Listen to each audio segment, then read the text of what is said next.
এটি হলো বেলাই বিল, যেটি একসময় অত্যন্ত ঢেউ ছিল এই বিলটিতে, এবং বিলের মাঝখানে গেলে প্রমত্তা পদ্মা নদীর মতো মনে হতো, যেটি 90 দশকের কথা।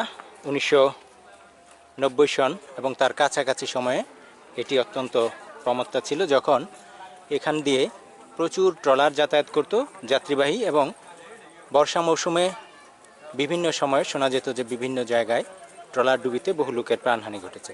তবে এখন এই বেলাই বিলের সেই আগের যেই প্রমত্তা পদ্মার মতো অবস্থা সেটি আর নেই। এখন এটি অনেকটাই ম্লান হয়ে গিয়েছে, কারণ বিভিন্ন জায়গায় বিভিন্ন খাল খনন করা হয়েছে কিংবা বিভিন্ন পুকুর খনন করা হয়েছে, বাঁধ দেওয়া হয়েছে, এবং বিভিন্ন জায়গায় মাটি ভরাট করে স্থাপনা তৈরি করা হয়েছে, যার প্রেক্ষিতে এটি এখন আর সেই রকম ঢেউ থাকে না। তবে এটি এখনও মোটামুটি বড় এরিয়াতে বিস্তৃত,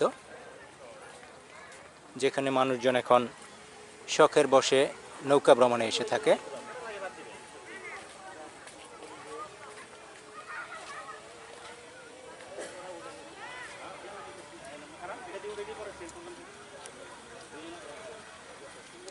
এবং এই বিলে এখন প্রচুর মৎস্যজীবী যারা রয়েছেন তারা মাছ শিকার করে থাকেন, বিভিন্ন জায়গায় জাল পেতে তারা মাছ ধরে থাকেন।